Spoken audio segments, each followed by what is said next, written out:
Assalamualaikum warahmatullahi wabarakatuh.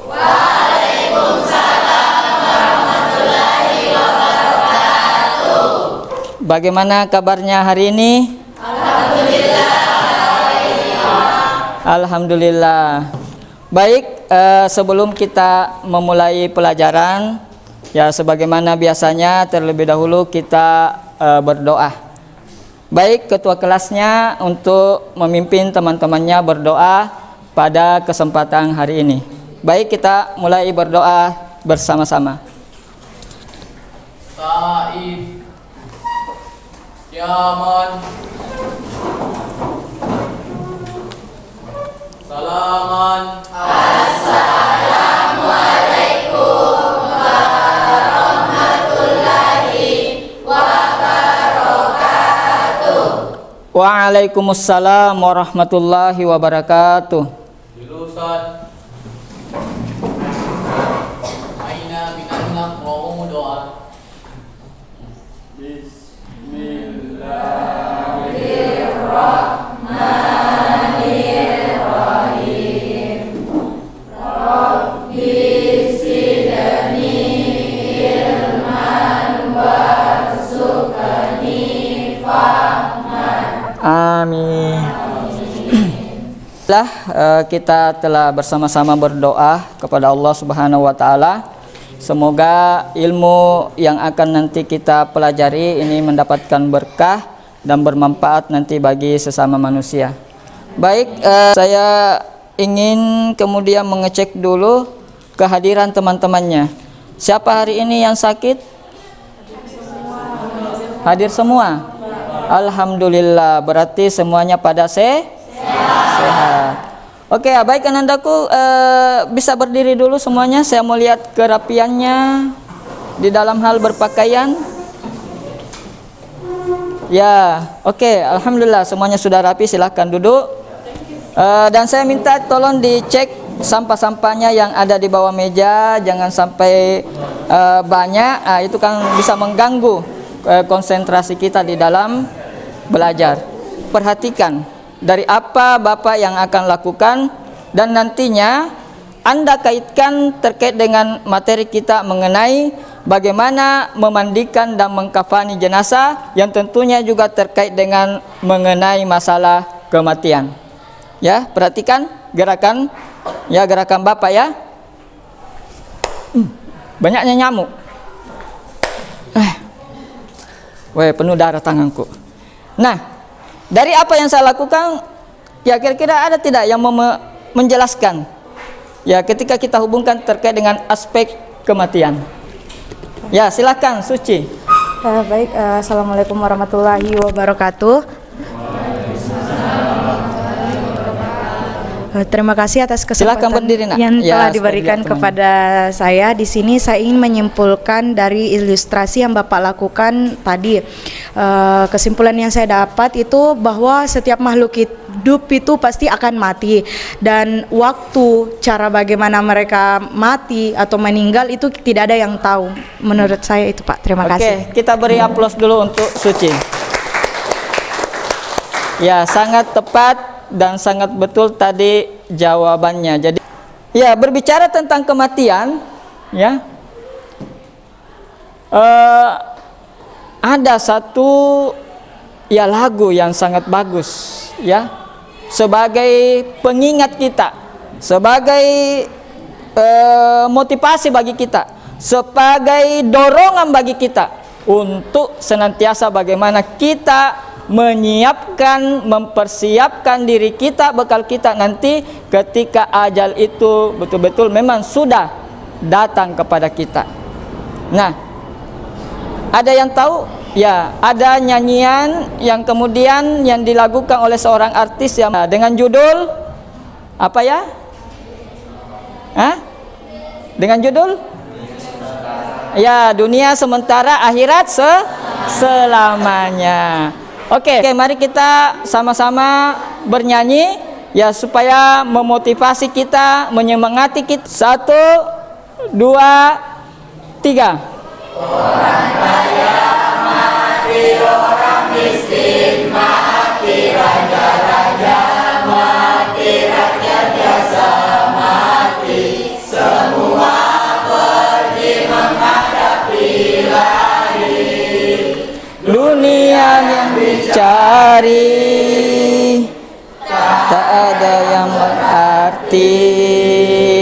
Ya, baik. Oke, beri aplaus untuk semuanya. Ya, jadi dari lagu itu sudah menggambarkan kepada kita bahwa rasanya yang namanya kematian itu akan senantiasa mengintai pada setiap makhluk yang bernama manusia. Ya, dan tentunya berapapun kekuatan yang dia miliki, berapapun kehebatan yang dia miliki, itu tidak mampu kemudian menolak ketika kematian itu telah datang kepadanya. Oke, baik anandaku semua. Nah, kita akan membahas pada kesempatan ini, ya, pelajaran kita yaitu tentang tata cara perawatan jenazah sesuai syariat Islam. Ini adalah merupakan topik utama dari pembahasan kita, tetapi yang akan kita nanti pelajari yaitu terkait dengan bagaimana cara memandikan, ya, dan mengkafani jenazah. Ya, terlebih dahulu anandaku wajib untuk memahami, ya, tujuan dan kompetensi dasar dari pelajaran kita pada hari ini. Nah, adapun tujuannya yang pertama, bahwa anandaku di sini diminta untuk menjelaskan kandungan dari Quran surah Al-Imran ayat 185 yang berkaitan dengan kematian. Nah, kemudian yang kedua adalah bagaimana anandaku menunjukkan dalil di dalam Al-Quran maupun di dalam hadis Rasulullah Sallallahu Alaihi Wasallam, ya, terkait dengan tata cara bagaimana memandikan jenazah. Nah, kemudian yang ketiga adalah bagaimana anandaku mampu, ya, untuk menelaah ataukah juga dengan kata lain menganalisis tata cara bagaimana memandikan jenazah. Nah, kemudian yang keempat yaitu bagaimana anandaku mampu untuk menelaah, menganalisis, ya, tata cara bagaimana mengkafani jenazah. Dan 5 dan 6 adalah bagaimana anandaku mampu untuk mempraktekkan cara yang benar sesuai dengan syariat Islam, bagaimana memandikan jenazah dan mengkafani jenazah. Nah, di situ ada di stressing, ada di garis bawahi bahwa semua pelaksanaannya ini adalah harus sesuai dengan syariat Islam. Namun sebelumnya, ya, Bapak ingin jelaskan bahwa terkait dengan penyelenggaraan ataukah pengurusan jenazah itu hukumnya fardu kifayah. Ya, apa yang dimaksud dengan fardu kifayah?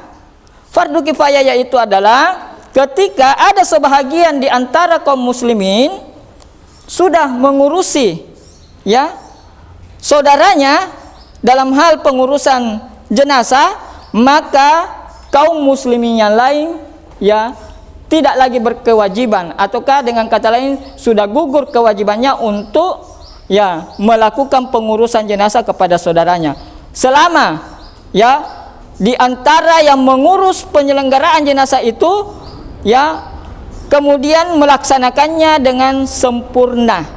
Ya, apa yang dimaksud dengan sempurna? Sampai kemudian dia menguburkannya. Nah, olehnya itu kita sebagai seorang muslim ada beberapa hak dan kewajiban kita sesama saudara kita ketika di antara saudara kita ada yang telah dipanggil oleh Allah ataukah ada yang telah diwafatkan oleh Allah Subhanahu wa taala. Nah, yang pertama, apa kewajiban kita dalam hal pengurusan jenazahnya? Yang pertama, memandikan jenazah. Yang kedua, apa lagi? Ya, mengkafani jenazah. Yang ketiga, ya, mensalati jenazah. Yang keempat, iya, menguburkan jenazah. Inilah 4 kewajiban, ya, kita sebagai seorang muslim terhadap saudara kita ketika ada yang meninggal. Oke, ya, baik anandaku semua, perhatikan, ya, slide ini di atas. Nah, ini ada sebuah pertanyaan. Apa yang Anda bisa kemudian berikan tanggapan dari pertanyaan ini? Nah, mana pertanyaan ini adalah sebenarnya pertanyaan yang sering kita jumpai dalam kehidupan kita. Yaitu, apakah kalian pernah menyaksikan atau ikut merawat jenazah? Ada yang bisa jawab? Ya, di tempat tinggal, tidak mungkinlah di sekolah.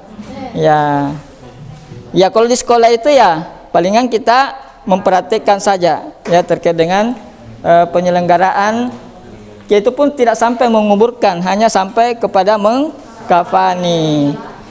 Ya, oke, abaikan andaku semuanya. Nah, sekarang ya kita bisa melihat fenomena saat ini dengan adanya wabah COVID-19. Berikut ini 7 langkah untuk pengurusan jenazah pasien COVID-19. Pertama, pada permukaan tubuh jenazah disemprot larutan disinfektan atau mengelap permukaan tubuh jenazah dengan larutan disinfektan. Kedua, lubang-lubang tubuh kemudian ditutup menggunakan kapas yang telah direndam dengan cairan formalin 10%. Tujuannya agar cairan dari dalam tubuh, terutama yang berasal dari saluran nafas, tidak keluar melalui hidung dan mulut, sehingga bahan infeksius pada jenazah tidak mencemari lingkungan. Ketiga, jenazah dimandikan dengan cara disemprot air, kemudian jenazah disucikan dengan cara tayamum. Setelah itu dibungkus dengan plastik, kemudian permukaan plastik didekontaminasi dengan cara disemprot larutan disinfektan. Keempat, jenazah dibungkus dengan kain kafan atau kain kase hingga lapis 3 dan dibungkus dengan plastik. Kelima, jenazah dimasukkan dalam kantong jenazah kedap air.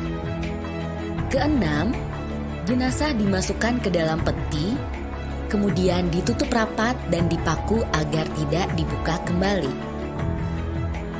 Kemudian, peti jenazah didekontaminasi dengan disemprotkan larutan disinfektan dan dibungkus dengan plastik. Jenazah siap diberikan penghormatan terakhir sesuai dengan kepercayaannya.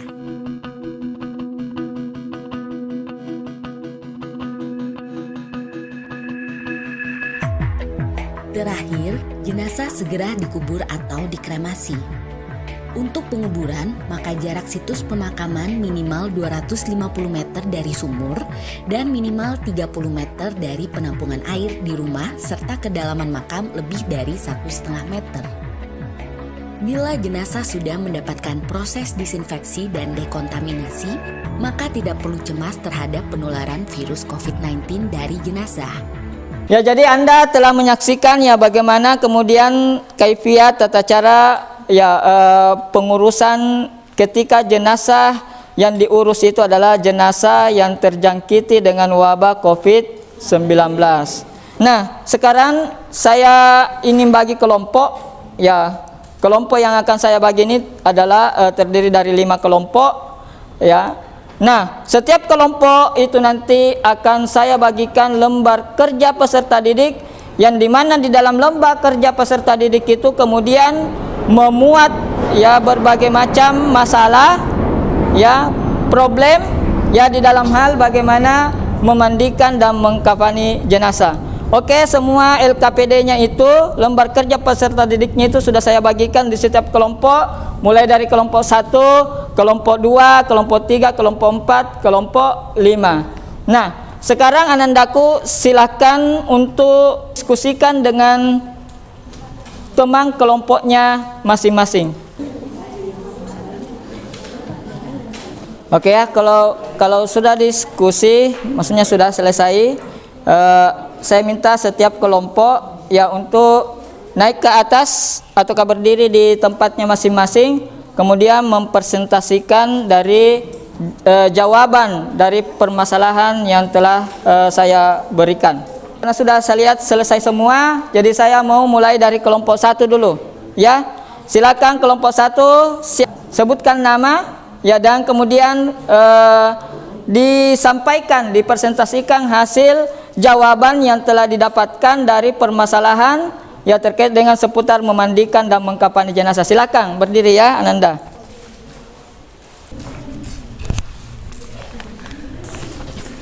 Assalamualaikum warahmatullahi wabarakatuh. Waalaikumsalam warahmatullahi wabarakatuh. Saya dari perwakilan kelompok 1 atas nama Nurul Fibri Zarahrani, saya akan mempresentasikan hasil yang kita dapat. Jelaskan kandungan Quran Surah Al-Imran ayat 145. Berdasarkan terjemahan di atas, kandungan utama Surah Al-Imran ayat 145 dapat dikerucutkan lagi menjadi 3 poin utama yang diusungnya. Berikut penjelasannya yang dinukil dari Tafsir Al-Quran Kementerian Agama dan Tafsir Ibnu Katsir. Oke, itu tadi jawaban dari kelompok 1. Kita berikan aplaus dulu. Ya. Terima kasih. Assalamualaikum warahmatullahi wabarakatuh. Waalaikumsalam warahmatullahi wabarakatuh. Terima kasih atas kesempatan yang diberikan oleh Pak pada hari ini, yang dimana hasil diskusi kami mengenai apa saja kewajiban Muslim terhadap jenazah yang kami kemukakan, yakni kami akan menyebutkan poin-poin penting yang sebagai rujukan utama kami adalah fikih ulama Syafi'i dari penjelasan Al-Qadi Abu Suja dalam matan Al-Ghoya wa Taqrib. Adanya 4 poin ini menjadi kewajiban Muslim terhadap jenazah. Yang pertama, melakukan pemandian dari jenazah. Yang kedua, melakukan pengkafanan dari jenazah. Ketiga, melakukan sholat untuk jenazah. Dan terakhir, 4, melakukan pemakaman dari jenazah. Itu saja yang saya dapat sampaikan dari soal kewajiban Muslim terhadap jenazah kelompok kami. Terima kasih. Oke, beri aplaus untuk kelompok 2. Oke, kelompok 3, silakan. Assalamualaikum warahmatullahi wabarakatuh. Waalaikumsalam warahmatullahi wabarakatuh. Baiklah, saya perwakilan dari kelompok 3 akan memaparkan hasil dari diskusi kami tentang dari pengamatan video serta hadis tentang memandikan jenazah. Simpulkan ketentuan memandikan jenazah sesuai syariat Islam. Pertama, jenazah itu orang Islam, apapun aliran, mazhab, ras, suku, dan profesinya. Yang kedua, didapati tubuhnya walaupun sedikit. 3, yang berhak memandikan jenazah. Keempat, apabila jenazah itu laki-laki, yang memandikannya hendaklah laki-laki pula. Perempuan tidak boleh memandikan jenazah laki-laki, kecuali istri dan mahramnya. Kelima, apabila jenazah itu perempuan, hendaklah dimandikan oleh perempuan pula. Laki-laki tidak boleh memandikan kecuali suami atau mahramnya. Keenam, apabila jenazah itu seorang istri, sementara suami dan mahramnya ada semua, suami berhak untuk memandikan istrinya. Ketujuh, apabila jenazah itu seorang suami, sementara istri dan mahramnya ada semua, istri lebih berhak untuk memandikan suaminya. Yang terakhir, air untuk memandikan mayat sebaiknya dingin, kecuali udara sangat dingin atau terdapat kotoran yang sulit dihilangkan, boleh menggunakan air hangat. Sekian. Ya, terima kasih dari jawaban atas permasalahan yang dikemukakan oleh kelompok 3. Kita beri aplaus untuk kelompok 3. Ya, baik, saya melangkah ke kelompok 4 ya. Ya. Baiklah, terima kasih atas kesempatan yang telah diberikan. Perkenalkan, nama saya Dwi Tanandaulia dari perwakilan dari kelompok 4. Nah, di sini secara singkat tata cara mengkafani jenazah, yakni khususnya jenazah laki-laki. Yang pertama, bentangkan kain kafan sehelai demi helai. Yang paling bawah lebih lebar dan luas serta setiap lapisan diberi kapur barus. Nah, yang kedua, angkatlah jenazah dalam keadaan tertutup dengan kain dan diletakkan di atas kain kafan memanjang lalu ditaburi wangi-wangian. Yang ketiga, tutuplah lubang-lubang seperti lubang hidung, lubang telinga, mulut, kubul, dan dubur yang mungkin masih mengeluarkan kotoran dengan kapas. Nah, yang keempat, selimutkan kain kafan sebelah kanan yang paling atas, kemudian ujung lembar kirinya. Selanjutnya lakukan seperti hal tersebut selembar demi lembar dengan cara yang lembut.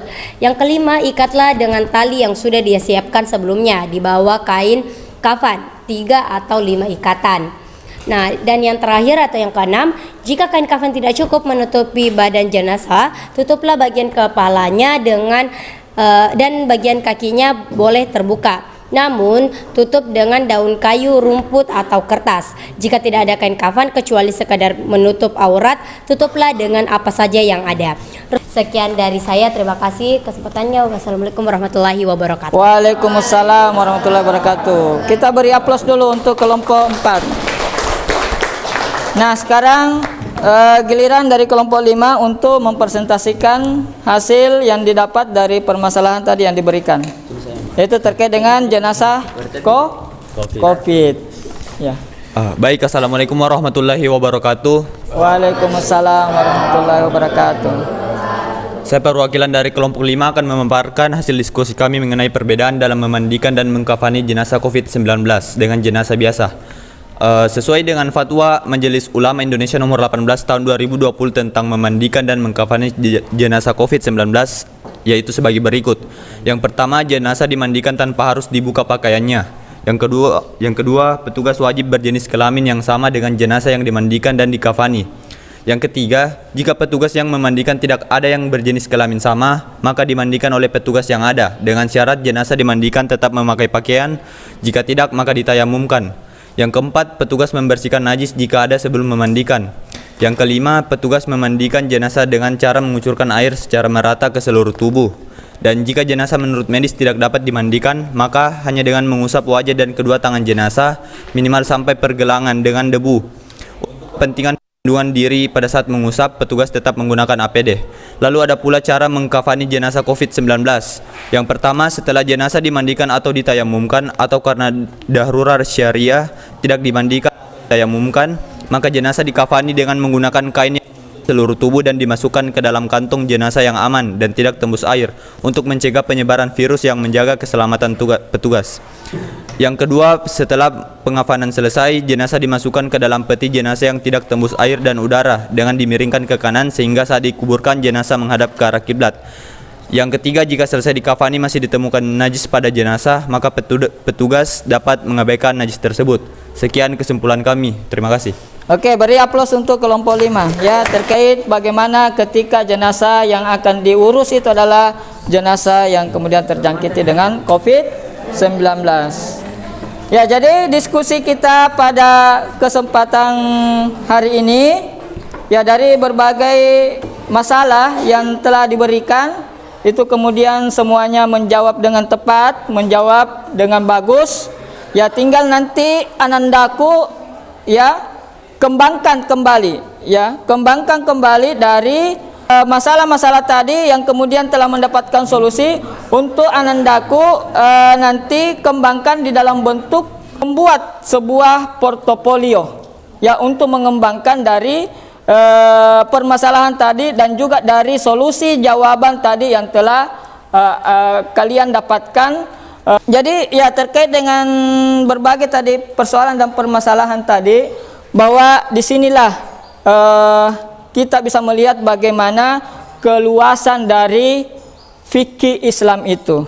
Artinya bahwa terkait dengan ajaran Islam khususnya mengenai masalah ibadah-ibadah yang sifatnya mahdhah, itu kita boleh memahami secara kaku bahwa semua ada kaifiatnya, semua ada rukhsah-rukhsahnya yang Allah berikan ketika dalam kondisi-kondisi dan keadaan tertentu, sehingga kemudian yang seharusnya pelaksanaan ibadah itu ketika waktu normal kita lakukan sesuai dengan rukun dan syaratnya, tetapi ada kondisi dan keadaan tertentu, maka kemudian itu ya terkadang tidak memenuhi syaratnya. Tetapi di dalam pandangan Islam, karena kondisi itu adalah darurat, maka itu diperbolehkan. Ya, sama halnya ketika tadi mengurusi yang namanya jenazah yang terjangkit dengan COVID-19. Itu ya, menurut fatwa MUI Majelis Ulama Indonesia, bahwa jenazah yang terjangkit dengan COVID-19 itu pertama tidak perlu dimandikan. Padahal memandikan mayit itu hukumnya wajib. Oke, baik, beri aplaus untuk semuanya dari hasil diskusinya. Kemudian mengevaluasi sejauh mana pemahaman anandaku semua. Nah, itu ada sudah bahan evaluasi yang telah saya kirim melalui HP-nya masing-masing. Oke, silakan anandaku buka HP-nya dan anandaku kerjakan sekarang. Ya, oke, karena ya semuanya sudah selesai mengerjakan. Sebelum kita mengakhiri pelajaran kita pada kesempatan hari ini, perlu kemudian anandaku perhatikan bahwa ketika kita melihat di sekeliling kita, di tempat tinggal kita, ada saudara kita yang kemudian meninggal, maka kita tidak boleh tinggal diam. Ya, kita harus sebagai seorang muslim ya peka dan kemudian ikut andil di dalam penyelenggaraan pengurusan jenazah saudara-saudara kita, apalagi itu kemudian orang terdekat kita, apalagi juga kemudian itu adalah tetangga kita. Nah, sebelum anandaku pulang, ya Bapak ingin kemudian memberikan tugas ya untuk nanti dikerjakan di rumahnya. Ya, tugasnya yaitu ya selain dari tadi ya tugas portofolio yang kemudian ya telah saya berikan, ya kemudian ditambah lagi dengan anandaku membuat ya video. Ya, membuat video praktek ya bagaimana tata cara memandikan jenazah dan bagaimana tata cara mengkafani jenazah. Dan nanti hasil videonya itu anandaku kirim ya melalui LMS saya ya dalam bentuk link, mau pakai link YouTube, mau pakai Instagram, mau pakai TikTok, terserah. Yang penting hasilnya itu ada dan videonya itu kemudian bisa terbuka. Ya baik, ya saya rasa itu ananda pertemuan kita pada kesempatan kali ini. Ya terima kasih ya kepada anandaku semua atas perhatiannya. Ya dan semoga pelajaran kita pada kali ini itu kemudian membawa manfaat bagi kita semua. Ya karena ini adalah merupakan mata pelajaran yang mengharuskan kita nanti untuk mengaktualisasikan, mengaplikasikan di dalam kehidupan kita sehari-hari.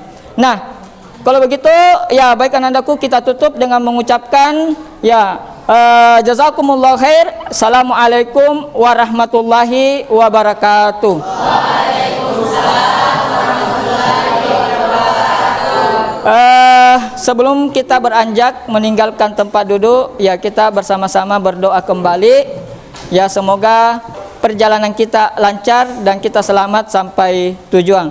Baik, ketua kelasnya untuk kemudian dipimpin teman-temannya berdoa.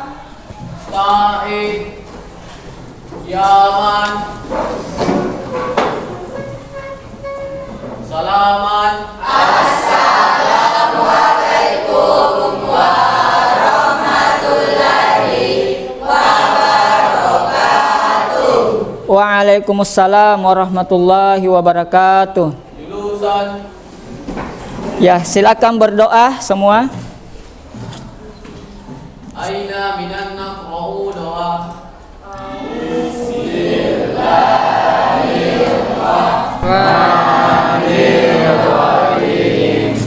Wal 'asri innal insana lafi khusr illa alladzina